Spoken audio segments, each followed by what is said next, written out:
저희는 나는 신천지에서 20대 5년을 보냈다의 공동 저자 김동규, 박형민입니다. 네. 우선은 시작하기에 앞서서 대구 청청센터 개소식을 진심으로 축하드립니다. 네.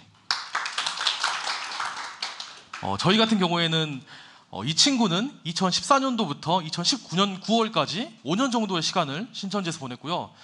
저는 이 친구의 가장 친한 친구입니다. 그래서 2016년도에 신천지에 들어간 이 친구가 저를 전도를 시도를 하게 되어서 저는 이제 센터 과정에서 눈치를 채고 이제 그만두고 이후에도 이렇게 신천지 관련해서 여러 가지 일들이 있어가지고 작년부터 글을 쓰기 시작했고 이제 책을 출판하게 되었습니다. 우선은 이제 형민의 말부터 좀 신천지에서 어떤 일들을 겪었는지 어떻게 들어가게 되었는지부터 말씀드리겠습니다. 네, 안녕하십니까. 저는 광주에서 현재 사이비 신천지 반대 연합회 총무 역할을 맡고 활동하고 있고요. 저는 18살 때부터 죽음에 대한 고민이 좀 있었습니다.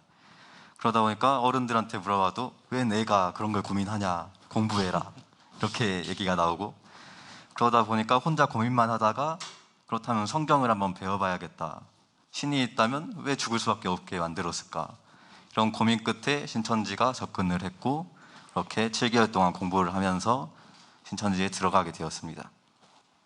그래서 말해드리고 싶은 거는 신천지 탈퇴한 청년들이 많음에도 불구하고 이 청년들이 나서지 않는 이유에 대해서 말하고 싶습니다. 신천지에 들어갈 때까지, 전도 당할 때까지는 제가 피해자잖아요. 속아서 전도를 당한 입장이니까 피해자인데, 들어가고 나서는 제가 가해자가 되는 겁니다. 누군가를 속이고 거짓말을 하고 그렇게 해서 전도를 해야 되기 때문에 나와서 부끄러우니까, 창피하니까 신천지에 있었던 사실이, 거기서 활동했다는 사실이, 그러다 보니까 탈퇴한 청년들이 제 주변에 더 있음에도 불구하고 물어보면은 다 잊고 싶다, 신천지 얘기도 듣기 싫다, 자는 조용히 살고 싶다, 이런 답변이 많이 오고요. 그래서 피해자와 가해자의 경계를 좀 흐린다, 이 부분이 제일 문제인 것 같습니다. 제가 어떻게까지 전도를 했는지 동규가 얘기를 해줄 겁니다. 저 같은 경우에는 2016년도에 전도를 당했었습니다.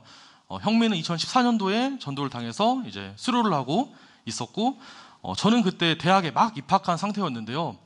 사실 개인적으로 굉장히 힘든 시간을 보내고 있었습니다. 제가 그날 이후부터 이제 2019년, 20년까지 광주에 있는 시민사회에서 좀 활동을 했습니다. 혹시 아실지 모르겠는데 청년 유니온이라고 해서 이제 청년 세대별 노동조합인데, 거기서 활동을 하고 여러 가지 이제 지역에서 활동을 많이 했었는데, 2016년도에 제가 굉장히 형사 사건에 휘말리게 됐습니다. 당시 어떤 사업장에서 크게 이제 사건이 있었는데, 저희가 그걸 관련해서 문제 제기를 하다 보니까 고소를 당하고 이제 경찰 조사나 이제 검찰 조사 받게 되면서 굉장히 이제 힘든 시간을 이렇게 보내게 되었습니다.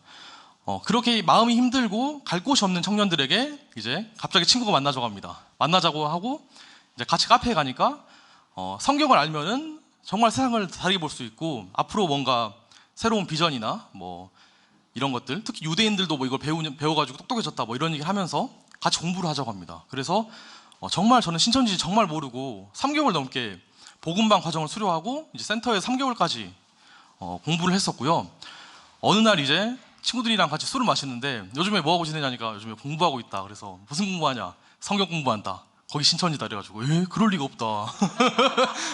아니 그럴 리가 없다. 무슨 소리냐 했는데 쭉 알려주더라고요. 그 전도 수법에 대해서. 너무 깜짝 놀랐습니다. 그때의 배신감은 아직도 용서를 못했습니다. 지금.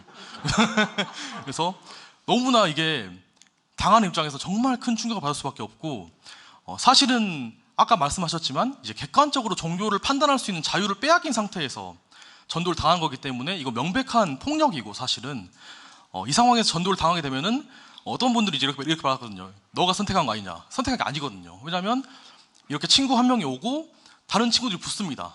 인도자, 섬김이, 교사 이런 사람들이 붙어서 3대1로 어떠한 인식도 할 수 없는 통제의 그런 상황을 만든 다음에 그 상황 아래에서 이렇게 가르치기 때문에, 그렇게 되면 이제 내 친구들도 주위에 이제 이 친구들 다 신천지 친구들인데 사실은 서로 이제 아닌 척하면서 새로운 인식을 만들고, 객관적으로 판단 못하게 6개월 동안 이제 그냥 일반적인 기독교 얘기 하다가 조금씩 신천지 교회를 섞어가지고, 그리고 6개월 지난 다음에 사실은 여기가 신천지였다. 하지만 만약에 그거를 알려주고 시작을 했다면 너가 들어왔겠냐.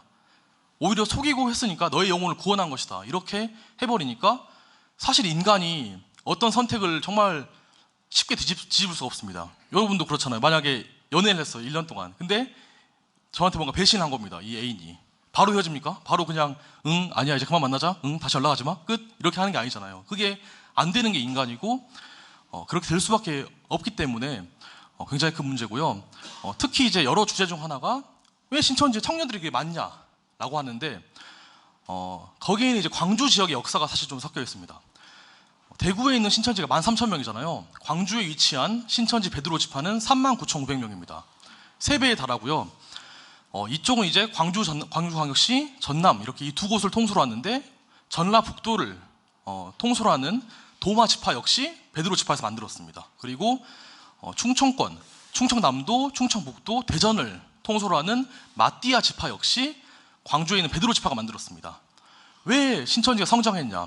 신천지는 베드로 지파를 통해 성장했습니다. 왜냐하면 초창기의 신천지는 정말 소규모 사이비 종교였고 이만이라고 하는 5개의 사이비 종교, 아까 말씀에 나왔지만 전도관이나 뭐 장막성전 같은 사이비 종교를 전전했던 사람이 만든 종교였는데 갑자기 이 종교가 급성장하게 됩니다. 그 중심이 광주였는데 그것이 바로 대학가였습니다. 왜냐하면 청년들은 새로운 생각을 쉽게 받아들일 수 있습니다.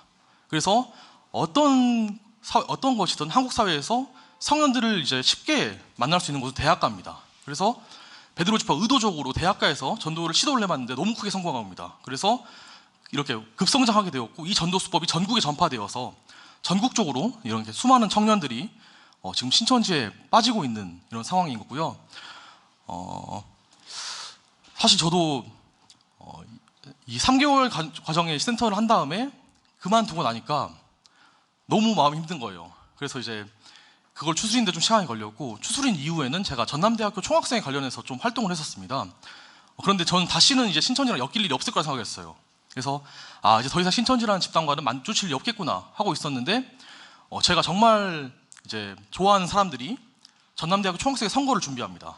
2017년도에 선거에 출마를 했어요. 그리고 이 친구는 이제 출마를 했는데 당시 아는 사람 많이 없습니다. 그래서 선거를 함께 뛸 사람 공개 모집을 한 겁니다. 그리고 다른 이제 후보들은 이제 어디 뭐 단과대학 회장 출신이라든지 이런 분들이 좀 있어가지고 이 친구는 이제 혼자서 이렇게 하면 새로 모집을 했었는데 갑자기 전남대학교에서 크게 문제가 된 거예요 이게. 왜냐하면 신천지 신도들이 집단적으로 이제 선봉에 들어온 겁니다. 그래서 당시 이제 총학생 선거가 무산이 되게 되고요. 그 당시에 이제 전남대학교의 신천지 신도는 지금 1280명 정도가 있거든요. 전남대학교에 그렇게 많고 조선대학교도 1000명 이렇게 넘게 있어서 광주에도 엄청나게 많은 청년들이 있는데 이게 굉장히 큰 사회적 문제다. 그리고 최근에 이제 제가 사이비 종교에 대해서 많이 그 이후로, 왜냐하면 제가 가장 친한 친구에게 전도를 당하다가 많은 시간을 잃었고 또 정말 소중하게 함께 활동하는 사람들이 선거에 나갔는데 그 선분에 신천지가 들어와서 선거가 깨져버리니까 그때부터 이제 사이비 종교에 대해서 공부를 많이 했습니다. 도대체 뭐가 문제일까 신천지가. 그래서 공부를 많이 해보니까 신천지의 특징이 여러 가지 있는데 사이비 종교의 역사를 이렇게 정리한 걸 보면은 미국에 있는 인민사원이라고 하는 사이비 종교가 있습니다. 이거는 미국에 있는 어느 사이비 종교 교주가 종교를 만든 다음에 집단적으로 이제 과테말라에 있는 가이아나라는 곳에 이주를 해가지고 여기서 거주를 하면서 살았고 그 과정에서 이제 마지막에는 집단 자살을 해서 900명이 넘는 사람이 죽게 되는 정말 참담한 일이 있었는데 그 특징이 그겁니다. 첫 번째는 정말 진보적이에요. 그 교회가 1970년대임에도 불구하고 미국 그때 굉장히 흑인 차별이 심했던 나라임에도 불구하고 그 종교에서는 너무나 잘해줍니다. 그리고 이런 우리는 피부 색깔 중요하지 않다 이렇게 해버립니다. 신천지도 마찬가지로 정말 이제 그럴듯한 걸 내세우고 새로운 세상이 열린다 뭐 정말 가까이 있는 사람은 잘해주고 이런 것들이 있고요. 그리고 또 중요한 특징 중 하나가 외부와의 정보를 차단합니다. 신천지에 가면은 절대 인터넷이나 이런 거 핸드폰을 못하게 합니다. 왜냐하면 이걸 해서 만약에 신천지를 검색할 경우에는 진실을 알게 되고 그럼 쉽게 빠져나갈 수 있기 때문에 외부의 인식을 통제해야 되는 그런 게 필요하기 때문에 외부와 인식을 없앱니다. 그래서 미국에 있는 그 종교는 집단 이주, 정글로 가는 걸 터득했고요. 또 하나 또 특징은 착취입니다. 형민도 이제 신천지 활동을 할 때 아침에 몇 시에 일어나냐면 5시에 일어납니다. 5시에 일어나서 6시부터 밤 12시까지 18시간 정도를 활동을 합니다. 왜냐하면 그렇게 착취를 해야지 다른 생각 할 수가 없어요. 어떤 거에 계속해서 헌신하게 만들어야 됩니다. 그래서 그런 중요한 특징들이 있고, 특히 신천지 제일 핵심적인 교리가 뭐냐면은 이만희가 영생한다는 게 핵심적인 교리예요. 그래서 제가 옛날에 물어봤어요. 이만희 영생해 하니까 영생한대요. 그래서 왜 영생해 하니까 성경을 딱 잡고 말하는 거예요. 이게 진리면은 이만희 안 죽어, 이렇게 말하는 거예요. 너무 무서운 정도죠. 근데 그래서 더 무서운 게, 아까같이 말씀하시긴 했는데, 만약 이만희가 죽었을 경우에 정말 그걸 굳게 믿고 있는 그 세계관으로 똘똘 뭉쳐있는 사람들 입장에서는 정말 세계가 무너지는 경험일 거거든요, 그게. 그래서 이번 코로나 사태도 그렇지만 이만희가 죽게 되면은 그 이후에 한국 사회는 이만희 사후에 있을 사회적 재난에 좀 대비를 해야 되는 게 아닌가. 그래서 이번 청천센터의 오픈이 정말 중요한 이유가, 만약에 만약 이만희가 죽은 이후에 이 갈 곳 없는 청년들이 어디로 갈 것인가, 그런 걱정이 있고요. 네, 그리고 은사치기 말씀 좀 부탁드릴게요. 제가 할 말이 많네요. 제가 이제 딱 그만두니까 형민이 이제 은사치기라는 걸 시도합니다. 그게 뭐냐면은 저를 불러내요, 똑같이. 그래서 잘 지내지? 왜 그만뒀어? 이런 얘기 하는데, 문제는 그거 가는 길이에요. 가는 길에 이제 친구 만나러 가잖아요. 그래서 설마 뭐가 있겠어 하는데 어떤 분이 다가옵니다, 저한테. 어떤 아주머님이 정말 전통 한복을 입고 다가옵니다. 그리고 너 공부하다가 그만뒀지? 딱 이러는 거예요. 찔리잖아요. 어떻게 알았지? 그러니까 보통의 인간이라면 그리고 와서 이제 그게 아니고 일때 너 그만뒀지? 너 정말 공부하는 거 그만두면 너희 부모님 돌아가실 수 있어, 이런 식으로 말하고 정말 저주를 붓고 갑니다. 그리고 형민을 만났어요. 근데 쎄한 거죠. 보통의 인간이라면은 형민 뒤에 정말 성인들이 정말, 그냥 그 아주머니 40대 50대 아주머니인데 어떻게 형민이 설마 그분한테 이거를 돈을 주고 막 시켰겠어? 아니, 그건 아니겠지. 그러면 정말 이 성경에 비밀이 있나? 의심하게 되는 겁니다, 사람이.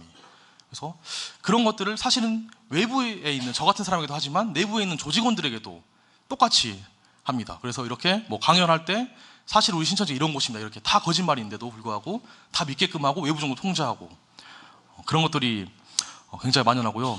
네. 어쨌든 저희 책 내용은 이제 저희가 다 말로 하긴 좀 어렵긴 한데, 신천지라는 거에 전도를 당해서 이제 5년간 활동을 하고 과정에서 죄를 전도하고 실패하고 이후에 좀 회의감을 느끼면서 빠져나온 이야기를 좀 담은 책이고, 네, 일단 이 정도 말씀드리겠습니다. 네, 들어오셨듯이 은사치기나 거짓말로 전도하는 이런 경험을 누군가한테 쉽게 말할 수 있을까요? 쪽팔린 경험이고 창피한 경험이고 어디 가서 나 사기 당해버렸다 자랑하진 않잖아요. 그런 것처럼 청년들이 숨기고 싶은 거예요. 그러다 보니까 더 진실이 밝혀지지 않게 됩니다. 더 말씀드리자면은, 신천지에 들어가게 되면은 도덕성을 자꾸 낮게 만듭니다. 보통 우리가 생각할 때 거짓말을 하면 안 된다고 가르치잖아요. 그런데 그런 경계들을 하나씩 그려가는 거죠. 신천지인 것을 밝히고 전도하고 싶다라고 말하면은, 네가 밝히고 다가가면은 너는 그 영혼을 죽이는 거다, 너는 지옥에 보내는 거다, 그 영혼을 하나님이 죗값을 물을 거다, 이런 식으로 교묘하게 하나씩 지어갑니다.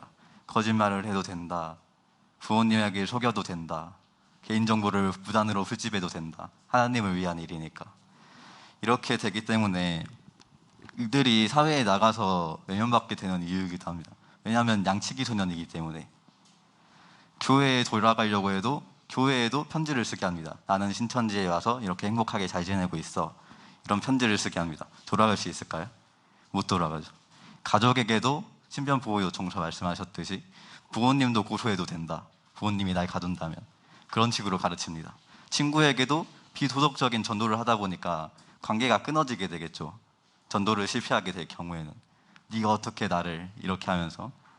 그러다 보니까 친구도 없고 가족도 없고 교회도 없고 사회로 돌아갈 곳이 없는 거예요. 그러다 보니까 신천지 안에는 사실 마음이 있는 사람이 많지 않습니다. 열심히 활동하는 건 대부분 신규 신자예요. 그 사람들이 소모품처럼 쓰이다가 나가자니 사회와 단절돼서 들었고, 여기 있자니 구원을 가지고 인질로 계속 협박을 하고, 그런 고통스러운 상황 속에 있기 때문에 이 청청센터가 생긴 것이 정말 반가운 소식이라고 생각합니다. 이 정도로 마치고 들어가 보도록 하겠습니다. 감사합니다. 네, 감사합니다.